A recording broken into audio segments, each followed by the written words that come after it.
Hello बच्चों, मैं सविता चौहान, आपकी संस्कृत की अध्यापिका। आज आपको हमारी संस्कृत की पाठ्य पुस्तक रुचिरा भाग 3 में संकलित पाठ नीति नवनीतम का अभ्यास समझाऊंगी। अभ्यास का प्रश्न नंबर 1। अधोलिखितानि पदानि उच्चारयत। निम्नलिखित प्रश्नों के उत्तर एक पद में लिखो। प्रश्न नंबर क।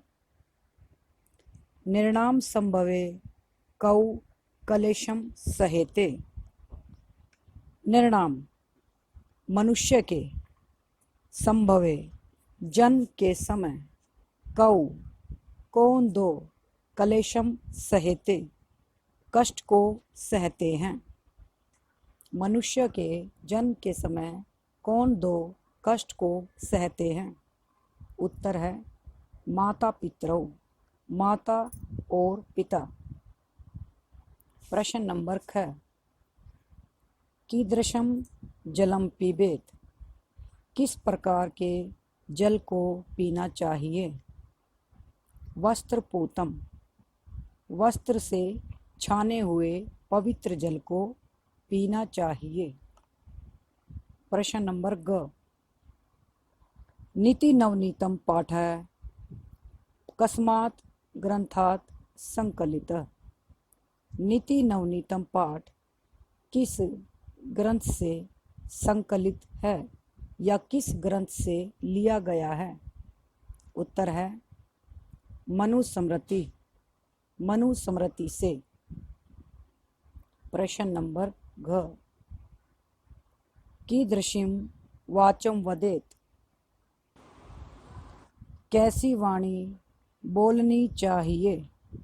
उत्तर है सत्यपूताम, सत्य से युक्त पवित्र वाणी बोलनी चाहिए। प्रश्न नंबर य। उद्यानम कई निनादई रम्यम। उद्यान में कौन कौन पशु पक्षी रम्यम घूमते हैं। उत्तर है नाना निनादई, विभिन्न प्रकार के पशु पक्षी। उद्यान में किस प्रकार के या कौन कौन से पशु पक्षी घूमते हैं। विभिन्न प्रकार के पशु पक्षी। प्रश्न नंबर च। दुखम किम भवति। दुख कब होता है। उत्तर है परवशम, दूसरों के अधीन रहने पर।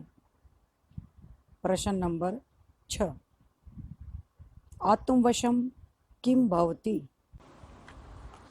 स्वाधीन होने पर क्या होता है। उत्तर है सुखम, सुखी रहते हैं। स्वाधीनता कैसी होती है। सुखम, सुखी। प्रश्न नंबर ज। कीदृशम कर्म समाचरेत। कैसे कर्म को करना चाहिए। उत्तर है मनः पूतम, मन से पवित्र, मन से पवित्र कार्य का आचरण करना चाहिए। अभ्यास का प्रश्न नंबर 2। अधोलिखितानि प्रश्नानाम उत्तराणि पूर्ण वाक्येन लिखत। निम्नलिखित प्रश्नों के उत्तर पूर्ण वाक्य में लिखो। प्रश्न नंबर क। पाठ्यस्मिन् सुख दुखयो किम लक्षणम उक्तम। इस पाठ में सुख और दुख के क्या लक्षण बताए गए हैं। उत्तर है सर्वम परवशम दुखम, दूसरों के अधीन सब दुख है। सर्वम आत्मवशम च सुखम, और अपने अधीन या स्वाधीनता ही सब सुखों का आधार है। सुखमिति लक्षणम उक्तम, यही लक्षण इस पाठ में बताए गए हैं। प्रश्न नंबर ख। वर्ष शतय अपि कस्य निष्कृति कर्तुम न शक्य। 100 वर्षों के द्वारा भी किसका निष्कृति, बदला या निस्तार कर्तुम न शक्य नहीं चुकाया जा सकता है। 100 वर्षों के द्वारा भी किसका बदला, किसके उपकार का बदला नहीं चुकाया जा सकता है। उत्तर है वर्षतैरपि, 100 वर्षों के द्वारा भी माता पितरों कलेशस्य, माता पिता के दुख का निष्कृति, बदला कर्तुम न शक्य चुकाया नहीं जा सकता है। अर्थात 100 वर्षों के द्वारा भी माता पिता का दुख का बदला नहीं चुकाया जा सकता है। प्रश्न नंबर ग, त्रिषु तुष्टेषु तपः समाप्यते। उन तीनों के संतुष्ट होने पर सब प्रकार के तप समाप्त हो जाते हैं।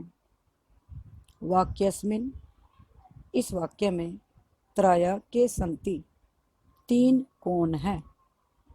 उत्तर है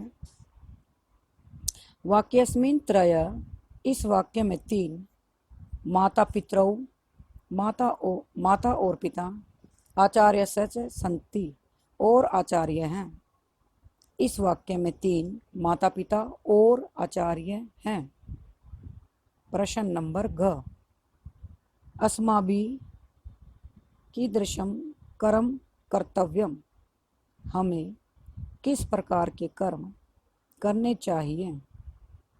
उत्तर है अस्माभिः मनःपूतं कर्म कर्तव्यम, हमें मन से पवित्र कर्म कर्तव्यम, कार्य करने चाहिए या कार्य का आचरण करना चाहिए।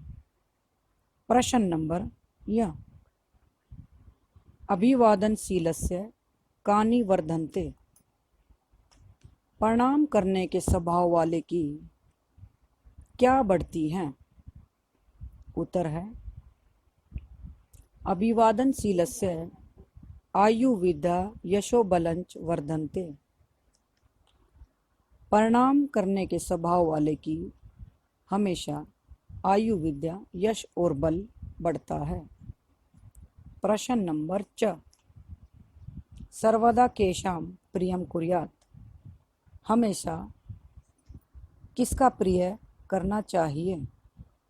उत्तर है सर्वदा माता पितरौ आचार्यस्य च प्रियं कुर्यात्, हमेशा माता पिता और आचार्य का प्रिय करना चाहिए। तो प्यारे बच्चों, पाठ नंबर 10 का अभ्यास के प्रश्न नंबर 1 और 2 आपको आज मिलेंगे और प्रश्न नंबर 3 व 4 आपको भाग नंबर 2 में प्राप्त होंगे। धन्यवाद।